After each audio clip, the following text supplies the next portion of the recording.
Hi there, everybody. Good afternoon or good morning. I'm not sure where you're tuning in from today. I'll be the moderator for this session. I'm joined by some fantastic panelists. I'm really excited for this session. I am the founder of 7 Clean Seas. We're an ocean cleanup organization ourselves, looking at a scalable, small-scale solution. And it's great to really hear about, and you'll learn a little bit later on about some of the other great initiatives that are out there. So why are we speaking about small-scale solutions? Why do community-based solutions matter, you might ask? Well, I think it's clear that ocean plastic pollution is surging year on year. The data keeps coming out and people keep adjusting that baseline higher and higher. System IQ recently released a study called Breaking the Plastic Wave. If you've not read it, I highly recommend it. But quite terrifyingly, it predicts that by 2040, the total plastic leakage will actually hit 29 million metric tons per year if we don't do anything about this. Now, if like myself, you're quite a visual person, 29 million metric tons is a big number, but what does that actually equate to? Well, it's the equivalent of having 50 kilograms of plastic on each meter of coastline globally every single year. It is a absolutely astounding kind of statistic, and it's terrifying. And it shows just the importance of this community and solutions that really are trying to tackle this issue at its core. But I'm very happy to say that it's becoming quite a popular subject, ocean plastic pollution. It's definitely not gone unnoticed. And finally, it feels like the world is paying attention. We've got regulations and regulators looking at different ways and means to actually hold producers accountable for the amount of plastic that they are putting into specific geographic locations. We've got consumers who are proactively reducing their own single-use plastic consumption and non-single-use plastic consumption wherever possible. And there is absolutely huge, tremendous amounts of capital flowing into this sector at a very kind of high level investment, from a very high level investment angle. However, there does remain a risk with this. There remains a risk that much of this big money, many of these very needed regulations will favor high urban areas with large populations. Another bit of information from Breaking the Plastic Wave actually states that around 45% of all ocean plastic pollution originates in rural and island locations.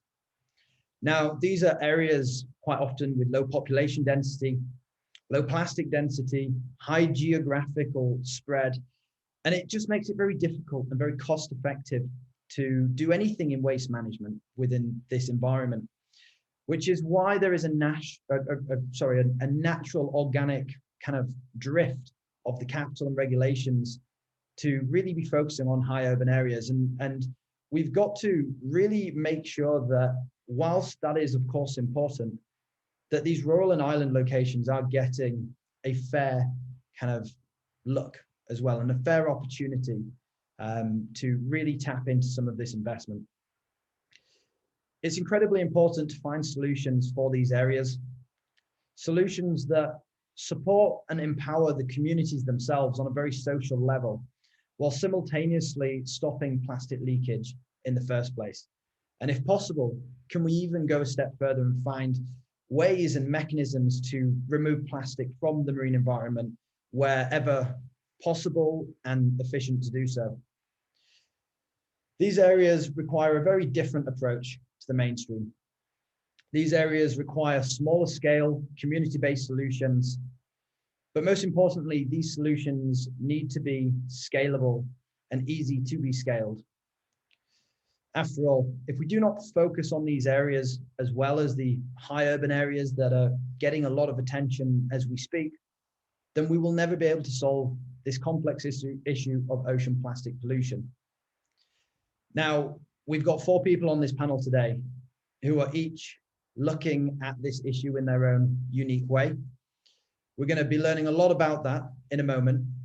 But just before we get stuck into this panel discussion, I would like to introduce a video that was produced by the UNEP and COBSE under the Sea Circular project. It shows the use of waste banks in schools as an effective small-scale intervention, and hopefully you'll find it very interesting.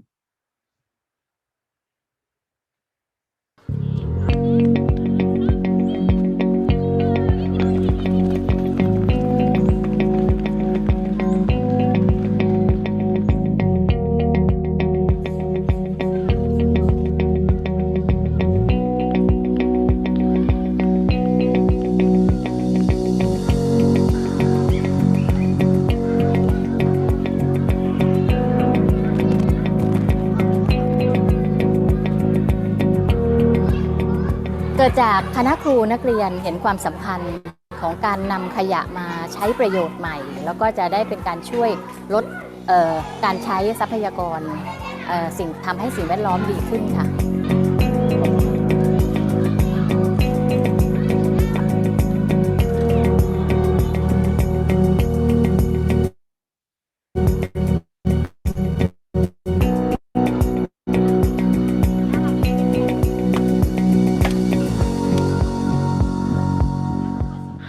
ขยะของเรานะคะมีทำเป็นกิจกรรมที่โรงเรียนสร้างให้นักเรียนทุกคนได้มีส่วนร่วมในการเก็บขยะนำขยะไปขายเพื่อแลกเปลี่ยนเป็นเงินหรือสิ่งของอุปกรณ์การเรียนนำมาใช้เรียนค่ะ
Wow, what a fantastic example of innovation using existing infrastructure, and just naturally the benefit to these school children is tremendous. It gives them an opportunity to actually make some money, whether that's a small or a large amount, but it solves so many of the issues when working in some of these locations.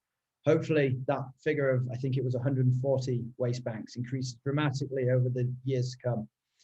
Now, without further ado, I would love to welcome and introduce our esteemed panelists today. We've got 4 individuals doing very impressive things, so I will go through one by one and introduce them before we get stuck into the questions. Starting off, we've got Louise Hardman from Plastic Collective. Louise is an environmental science educator, innovator, and businesswoman with a passion to stop plastic entering the oceans.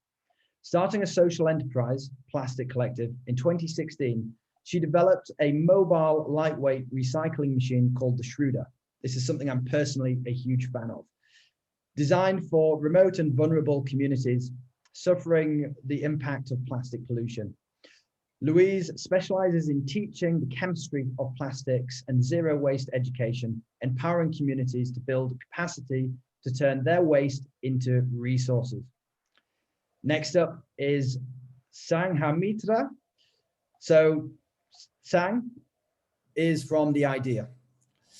Sang will talk about the food festival, how food festivals can be a live testing ground and how a homegrown lifestyle brand can gradually help reduce the load on landfills, my mistake, and boost the local economy. She focuses on making behavioral change easier, enjoyable, and effective by putting empathy, honesty, and clarity at the heart of the matter. Next up is Dominic. Dominic is the Deputy Director and Project Manager for the Environmental Justice Foundation, Southeast Asia. Dominic is working to fight against illegal fishing and human rights abuses in Southeast Asian fisheries. Most recently, this role has expanded to combating ghost fishing gears and discarding nets on Thailand's beaches in the form of Net Free Seas project. Ensuring that local communities across Thailand are actively part of the project activities, Dominic also runs Precious Plastic Bangkok, working to empower local communities across the city to see plastic trash in a different light and to recycle plastic trash into new products. And lastly, we are joined by Anne from IACUP. Inspired by the circular economy and reuse models, Lin Li founded IACUP with the ambition to solve the disposable plastic packaging pandemic in takeouts and home delivery. As a winner of the United Nations Environmental Project Asia Pacific Low Carbon Lifestyle Challenge 2020, she actively promotes the circular economy concept through trainings and workshops. Using the sharing cup system as a daily practical example, targets the young generations in universities, schools, and events. So as you can see, there are some fantastic things going on here with this panel. I can't wait to get stuck into the questions.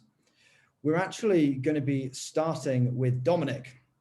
So Dominic, how can we engage coastal fishing communities and consumers like all of us sat here today watching and taking part to be part of the solution? Yeah, great question, Tom. Thank you for the introduction as well. And thank you to Sea of Solutions for having me and EJF this year. It's great to be here. So yeah, to answer your question, I think both for fishing communities and consumers, it's all about participation and engagement. So with the Net Free Seas project, we are trying to work with the marginalized communities, the impoverished communities as well, that maybe have been left out of formalized waste management systems already. And so building on systems like that, schools or the schools we saw in that video earlier, we're trying to implement really simple mechanisms that these communities living by the coast can actually collect these fishing gears, which are actually perfectly recyclable materials, and then send those to recyclers to actually be turned into new products. So from the very get-go, we're always consulting with the communities, engaging with the village leaders to make sure that they feel that they're actually part of the solution rather than just an afterthought. So that's really important for Net Free Seas. And also trying to build this sense that there's financial benefit for participation. Just with PET or with other types of plastic, just by doing simple pre-processing or cleaning, you can massively increase the value of your product. So with PET, for example, the plastic bottles that we see everywhere, it's a really good example of how just collecting bottles itself, you might only get a market price of 3 to 4 baht, or maybe 20 cents but per kilo. But if you actually start compressing that or shredding that, you can almost double that value or even increase that value by even 200% in some cases. So even just through basic pre-processing, a lot of these communities can actually make a lot of financial gains from participation. And just on consumers, I would say the same thing, it still applies. It's still engagement, it's still levels of inspiration for them to have this behavioral change, what that video was talking about as well. Just the other day, there was a great example of how companies and corporations can actually be part of this as well. I was at this festival where, I won't name the company in question, they had this big vat of styrofoam balls that you had to use this net to try and find prizes in. And these styrofoam balls were blowing all around the festival. It was quite windy and creating a huge amount of microplastics all across the festival grounds. So, I mean, this corporation has obviously completely lost its way in terms of trying to be the behavioral change inspiration for consumers. And I think it's on all of us to be part of this solution and really be the inspiration to encourage others, guide each other towards a more sustainable lifestyle. Yeah, that's fantastic. I love the idea of using traditional economics to really show communities that they can value from this material. Because often it's the case that when that value can be unlocked, that they'll take it a lot more serious and start to look at collecting and aggregating it properly. Thank you so much for that. So, Louise, onto Plastic Collective. So I know you do a lot of work in this space, so it's going to be great to hear kind of, when we're looking at remote and island communities, they often lack access to centralized waste management systems. How can small-scale plastic collection solutions like yours make a positive impact? Yeah, thanks, Tom, and thanks for inviting me. Yeah, so our projects are basically designed to take the solution to the problem. So where we find places where they have really high leakage of plastics into the ocean, where they, their options are basically burning, dumping, or burying it in the beaches. We're bringing technology solutions and education programs to enable them to be able to transform the materials on site. When we first started our programs, we did a few trial pilot programs in the Asia Pacific region, in Bali and Borneo, and some in Australia. And we found it wasn't quite economical enough to sort of make profit due to the transportation costs. So being able to take materials off the islands in a concentrated form, even at that point, was a bit difficult and not quite economical. So we're now working sort of on the plastic credit market, where corporations and companies get involved, and they'll either go through, they might be sort of reducing their footprint, and part of that reducing their footprint is to provide plastic credits. Using those plastic credits, these remote communities can be part of this system where they actually sell credits, and they can make their enterprises profitable based on that. So, like Dominic said, the more you process materials, the more that you add value to it. So, you go from the bottle where it's just a bottle, you compress it down into a bale, you get more money for that. You process it into another product, you get more money for that, and you add credits on top. So you can really value add to the system by the processing of materials and adding in those credits as well. Yeah, that's great. So you're actually producing almost not quite a final product, but actual pellets at the end of that process, right? Yeah, well, with our what we call the Plastic Collective system, there's 4 general products that we have. The first one is baling material into, say, PET bottles, which can go to a polyester manufacturer, which has got more advanced manufacturing capabilities. Second product is shred material, which it might be your polyolefins, polypropylene, polyethylene. That can be either sold as shred or can be remolded on site with compression or an injection, extrusion or injection molding. And then that leads to the third product of local products.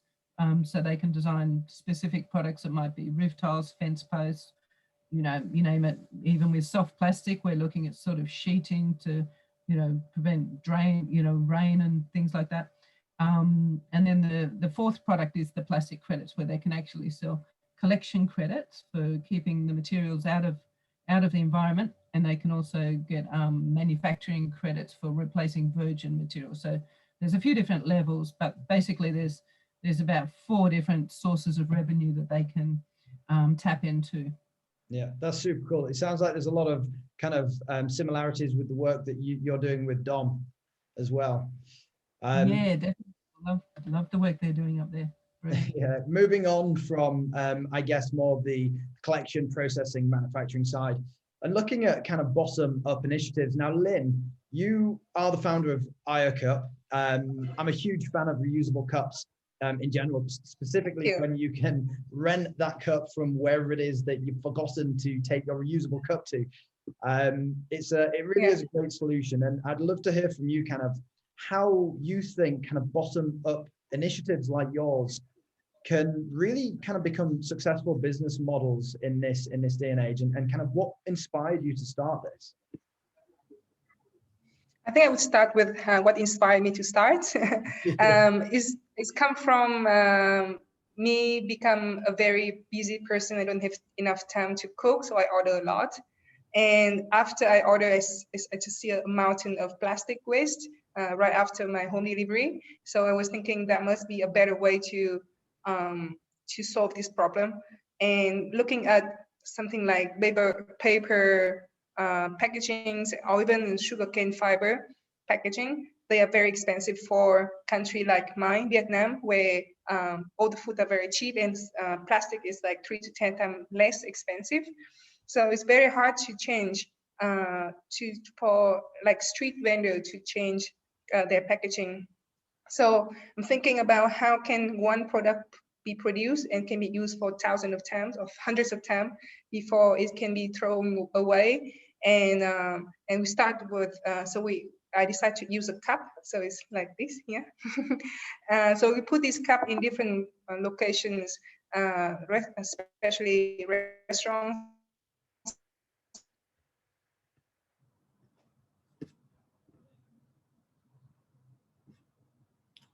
Finishing the first trial, and we're moving to the second part. Yeah. Great, you're back. I think we lost you then just for a second, but we got that.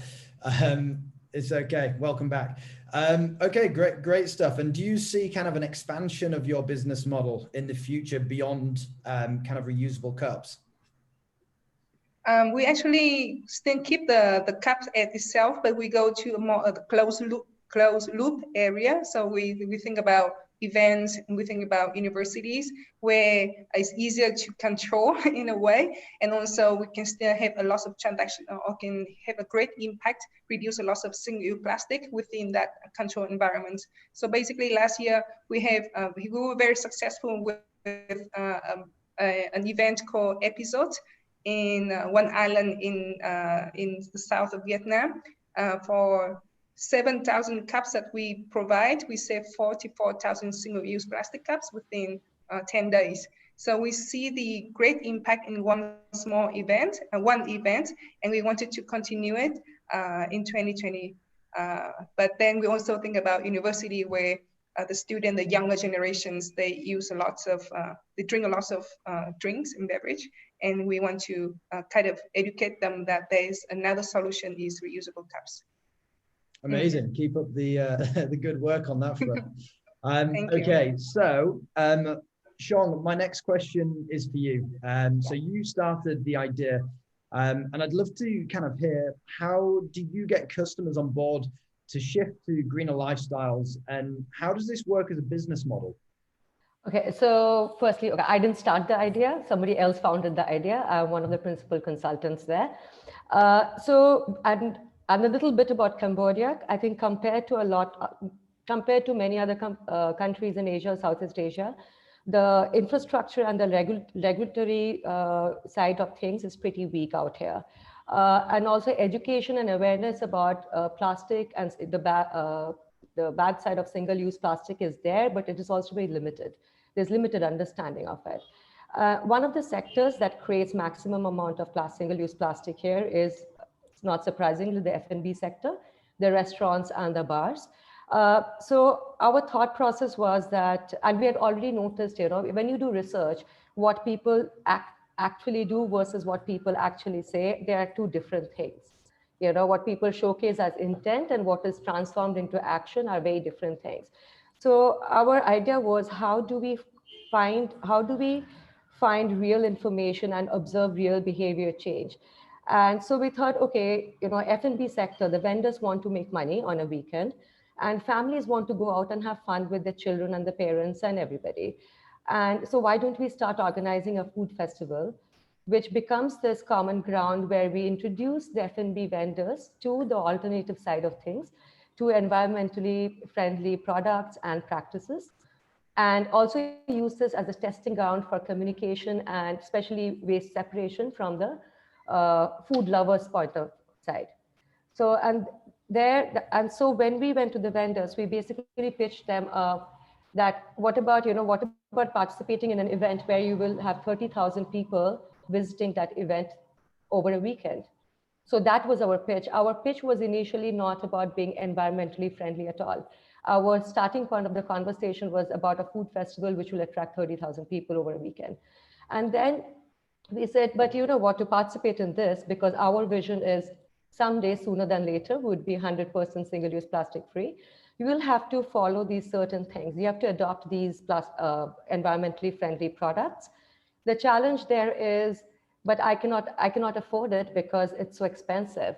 Then what we do is we get into this understanding with different suppliers where who supplies it to them at a discounted rate.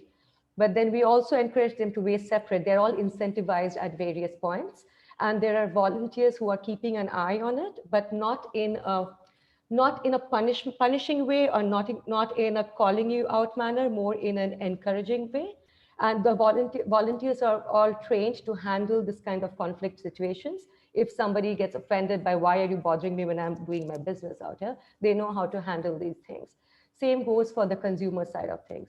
And how we do the funding is, because there are 30,000 people coming in there, the big brands want to fund it because they get the visibility. So that's how we have created a business model which allows us to introduce these practices to the F&B vendors. And I think over the last 3 years, we have noticed that gradually these vendors keep coming back.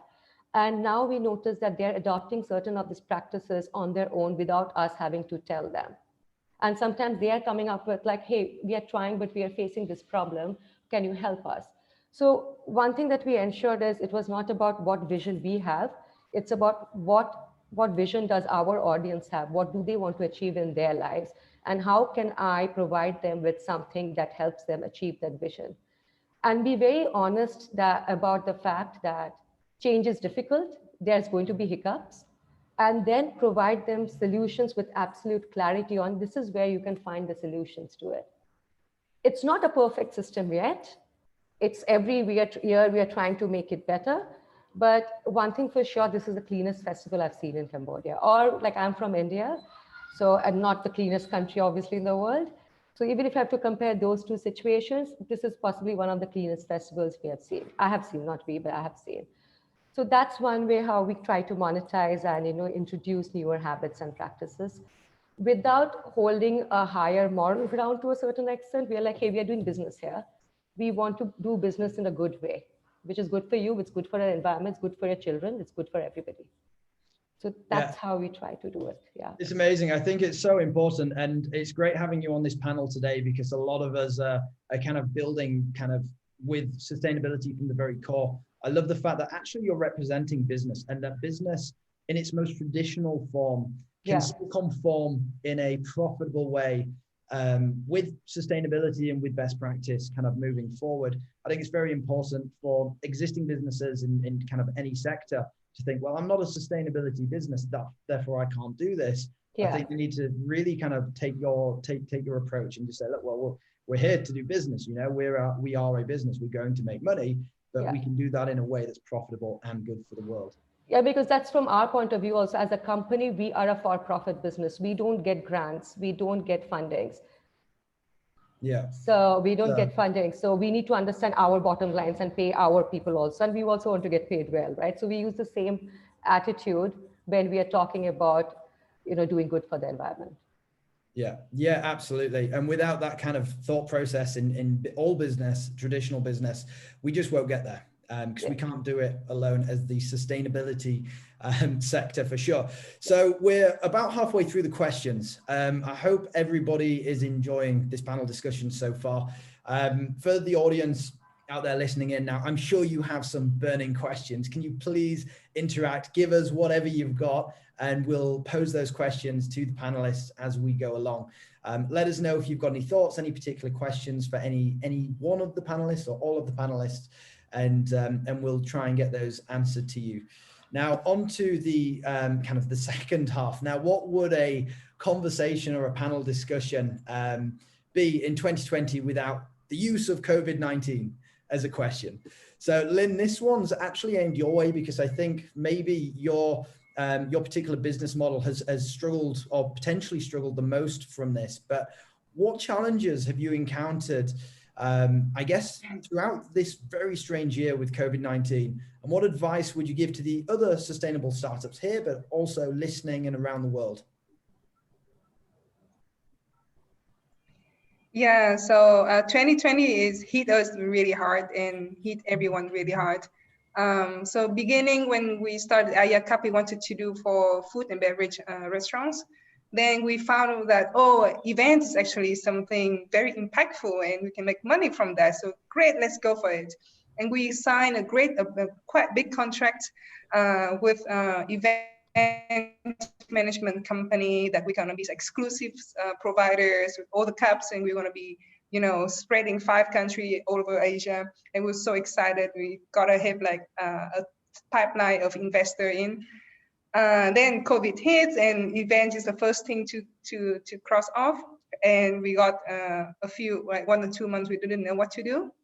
So we really had to rethink about our model and think back like, okay, where else we can do, especially Vietnam is still quite okay compared to the world. So we decided to work with universities. Cups on the, let's say canteens in university, we also had to rethink, okay, where else we can bring value to university students that we will think that we found out that the student didn't have the knowledge yet about circular economy. So how about just give them more value? And to sponsor that workshop and training, we're making another business model to work with, to ask for sponsorship from big corporations and UNDP, for example, to sponsor us to do such activities, so our team can keep going with the work. So the advice I would say is that try to think like what other value you can bring from your team, and other people willing to receive or to buy in a way. And so that would be the way to cope with the COVID-19. For sure. It sounds like you've shown tremendous resilience this year. It must have been pretty terrifying at the beginning of the year. So, I mean, massive congratulations and getting on top of it and absolutely flourishing by the sounds of things. Now, back onto kind of specifically project-based work with ocean plastic pollution. This is a question for you, Dom. How can we make community-based initiatives successful and impactful, but specifically also beneficial for the people involved in them? Yeah, so from our 2 projects, so with Net Free Seas and also with Precious Plastic Bangkok, we found that keeping the supply chain and the system as simple as possible is key to building understanding and also the benefits for people involved as well, and actually makes it more sustainable. So with Precious Plastic Bangkok, for example, we've kept it to 2 types of plastics: bottle caps and takeaway food containers. And all of the participants, I'm sure you'll be able to instantly know what kind of plastic that is. You'll be able to picture it in your heads. But if I was to tell you that we accept HDPE and polypropylene, et cetera, you might be clueless and want to leave this panel discussion straight away. So we want to try and keep it as simple as possible. And we hope that that drives participation and engagement with the Precious Plastic Project. Likewise, with Net Free Seas, we try to keep the supply chain as simple as possible. So we put the communities in direct contact with the recyclers. So there's no middlemen in between. There's no apps that they have to download to log the information they're collecting.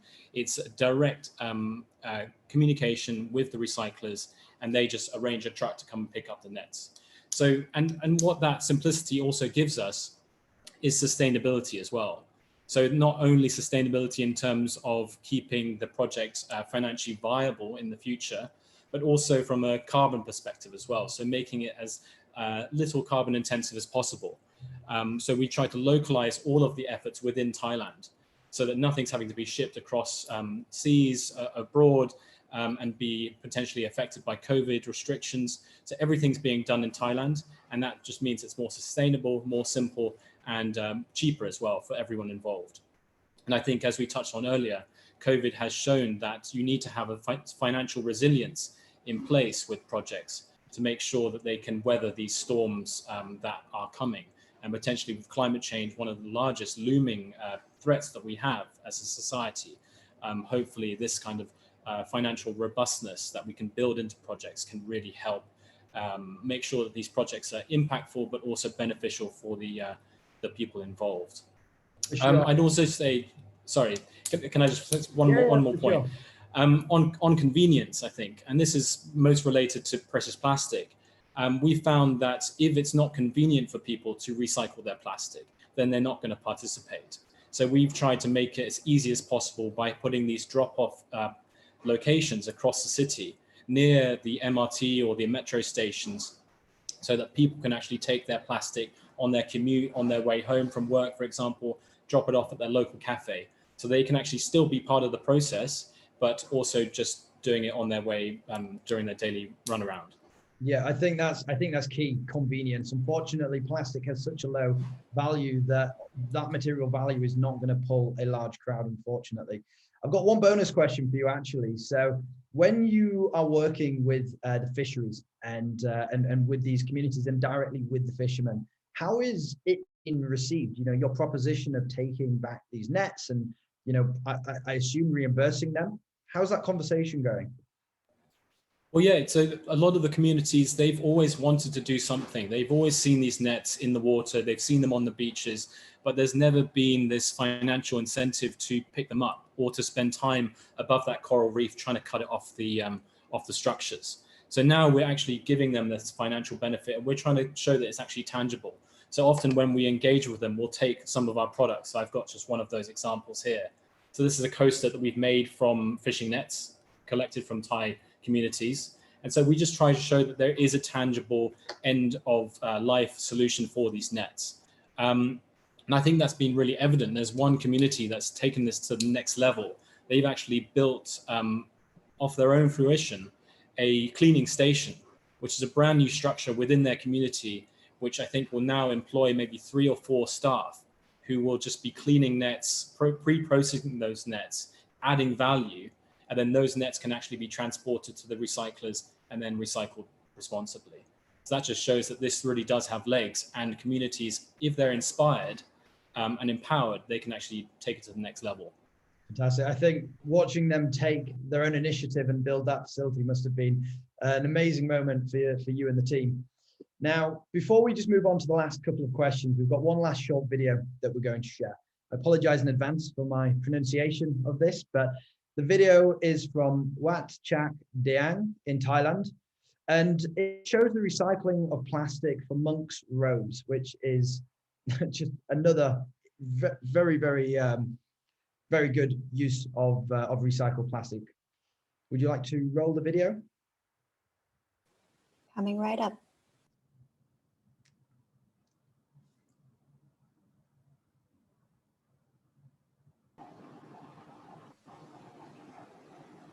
Sorry for the technical glitches, everyone. We'll be back in just a second. Sure. Well, this is a good opportunity to to ask a question from our audience. I'll leave this an open question for anyone to answer. But I think it's a really good one because it says, as startups, it's sometimes difficult to approach some of the groups of people who believe plastics and plastic waste isn't that much of a big issue. Our particular audience member who's asking this question would like to know from each of the panelists, if possible, on how they would address this in their awareness campaign, using research facts or just ignore such people, or what do you do? What's your strategy? I can answer that. Okay. Yeah, I don't think we should ignore anybody, personally, because we all need to kind of get into and attack this problem together. But I think the messaging is important here. Sometimes, like, plastic might not be the biggest problem in this person's life. What is the problem in this person's life being affected by this by plastic? For example, person might not care about saving the environment because he or she might be dead. It might be 50 years old, and it's like, it'll happen in another 50 years. I'll be dead and gone. It doesn't bother me. But the person has a child, and parents care about the children's health.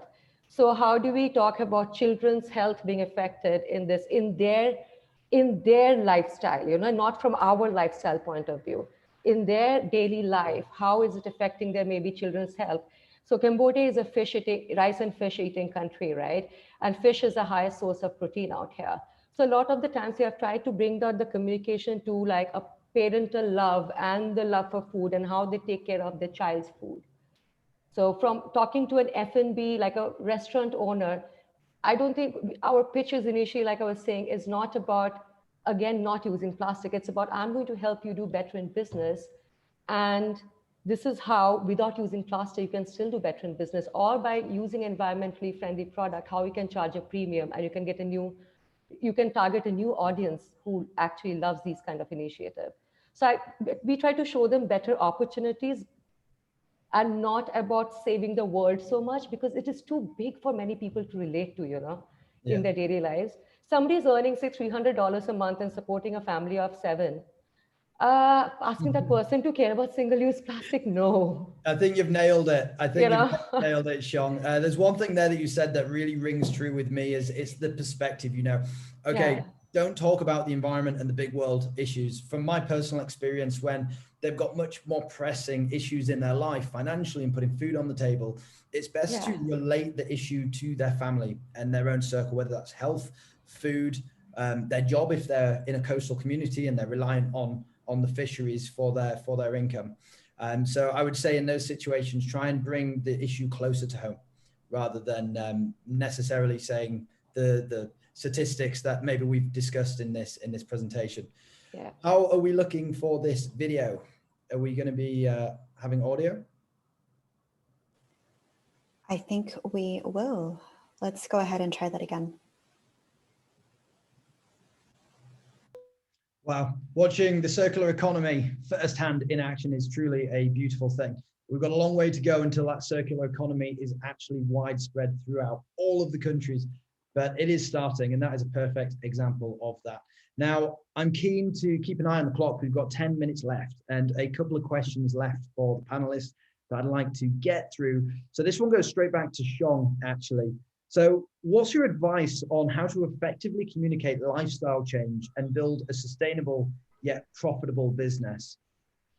I think, yeah, like one thing, like I already mentioned, lifestyle change. And we try to, people are always looking for progressive lifestyle, right? What's new, what's contemporary, what's the in thing, you know? And we try to sometimes, we actually try to go that route. We talk about high performing products and services more than the environmental part. And the way we talk about it is these are high performing products and services because why they're good quality products, they're made with good ingredients, you know, absolute transparency. It's a well-designed service. So I'll take the example of the one brand that we launched. It's called Just Good Refills. It is personal care and home care products, locally sourced, locally made, as much organic and natural as possible, delivered to your doorstep.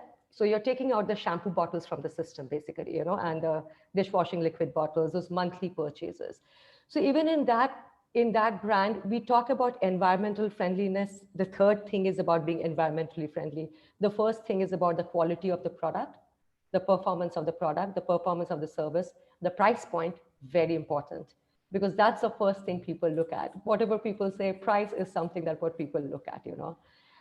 So we actually layer it with performance and a progressive contemporary lifestyle and make environment secondary. We pitch it like that, then people get into it, and then people start liking environmentally friendly products.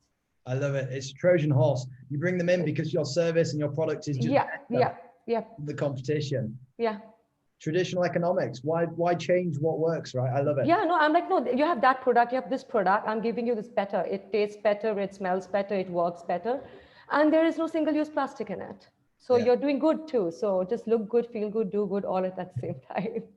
Amazing. I love it.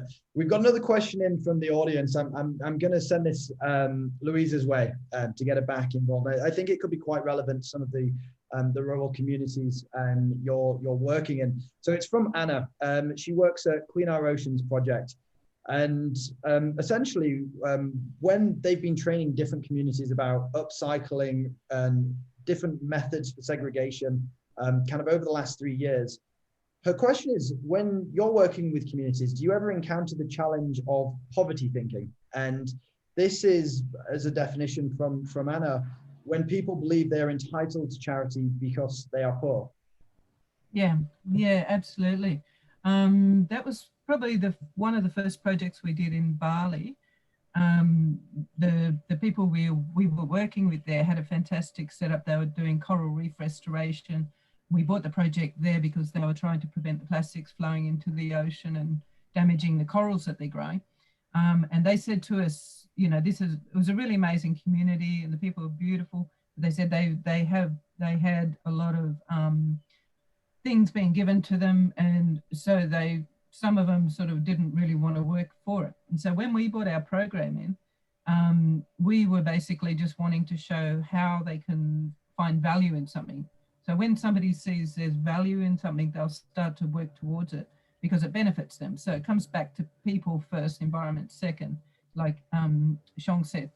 And so in that regard, you know, I sat down with the village elders and meeting with them, and one of the big turning points in the community was when I was with the leaders, was when I explained to them, I told them a lot about the chemistry of plastics. So I've explained it all, we had it all translated, and then I started talking about PVC and explaining how if you burn that, because they were burning everything at the time, if you burn that, you know, that's really going to damage your kids. And the coughing that they're all doing now is coming from mostly burning that type of plastic.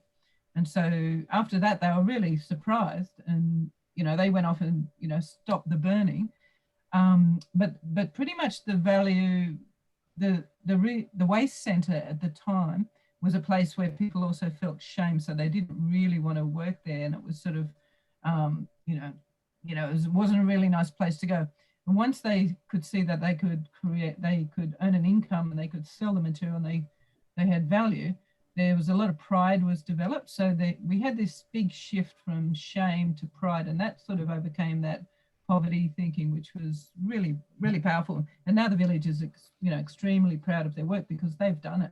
You know, we just brought in the education and the tools and, you know, helped build capacity, but they actually did the work and, you know, went through the whole process. And so, yeah, they became very proud. And that was, yeah, probably that's the key thing to our projects, is when you see that transition from when they see that it's not waste, trying to eliminate their concept of waste, and they start to see it's a resource, then things really start to change.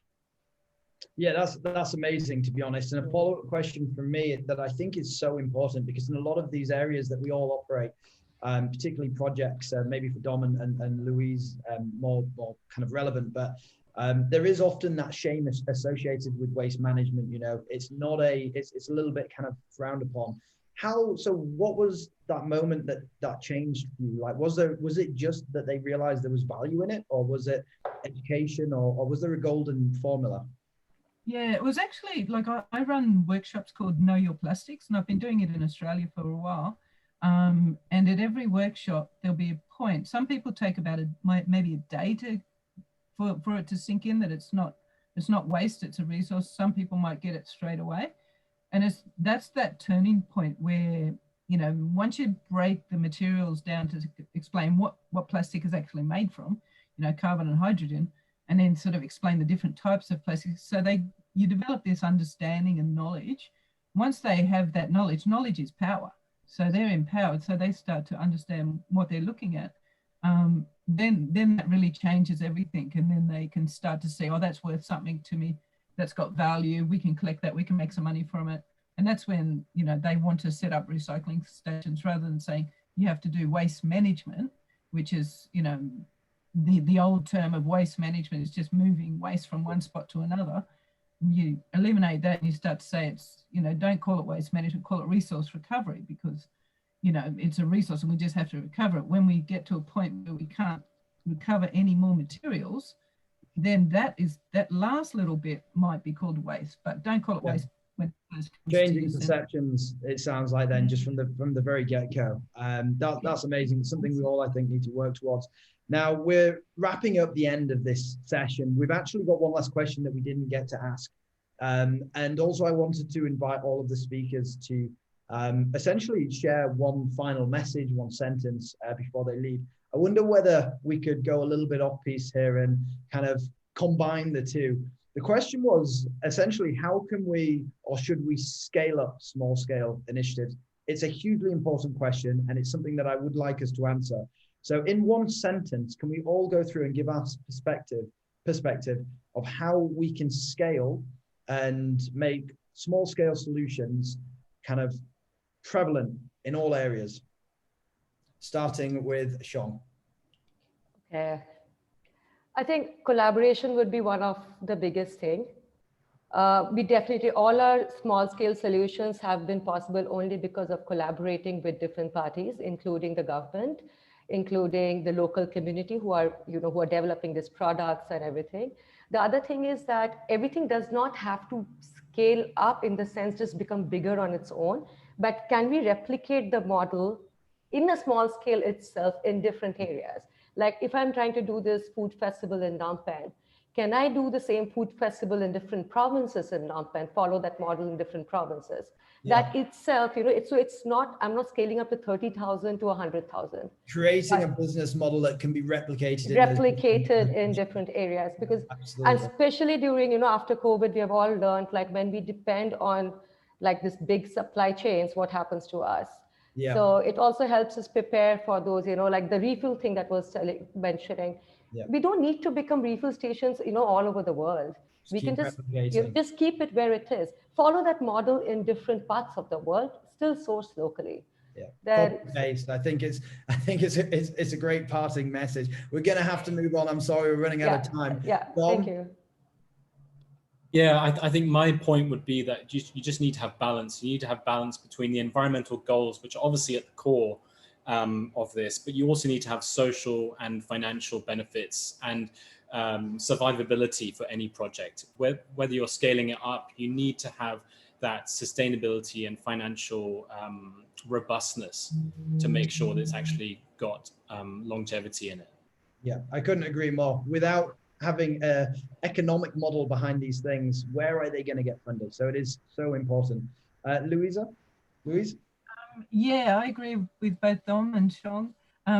Yeah, collaboration and keeping the model really small and replicating it out. So we're sort of focusing on hub and spoke type models and just, expanding them, but keeping it really localized and local focused.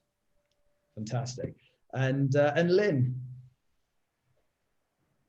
I think all of your saying is quite accurate, but for me, one point I would like to add on is education and awareness. I would say when consumer really understand the problem, they also actually can find a way to solve the problem themselves, right? So for us, we will really look into educations of plastic problems and then the actions. Yeah, fantastic. So you've heard it from the experts. You've got to keep it small. You've got to keep it profitable, educational, and of course, the most important one, replicable, no matter where you are operating. Now, we've run a little bit over. I'm so sorry for that. It was a great panel. It was a great discussion, and I didn't want to cut it short. I hope you found it extremely enlightening. If you've got any questions, please find these guys on the system for the event. You can actually book a meeting with them. You can ask them any questions you've got after the event. Thank you so much for tuning in today. Enjoy the rest of your week. Get out there, get into action, and really support these small scale solutions because they're going to change the world.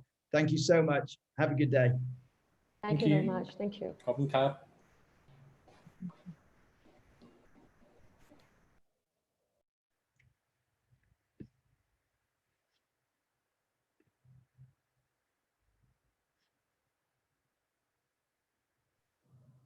Right, everyone. Thanks so much. You're very welcome to join other sessions. Tom, amazing job. Thank you so much. You did so well. Thank you. And excellent timekeeping also. Really happy this went so well. And thank you to all the speakers. Please do jump on any other sessions as well as you like. And hopefully we'll get to speak more over the next couple of days. Sounds good. Bye, guys. Bye. Thank you for attending CF Solutions 2020 as well as today's session. These are the upcoming sessions. Please join them by clicking the link to the Jubileo community below, clicking program and selecting the session you'd like to join. Within the community, you can also explore the exhibitions as well as chat or set up meetings with other conference attendees. We're excited to invite you to contribute showcasing your voices for solutions to plastic pollution. We are seeking a simple but powerful pledge, a commitment or a statement to less plastic waste from the perspective of your work. Submit your pledge by going to Jubileo community via the link in the chat and clicking pledges. Thank you once again for your participation and have a great day.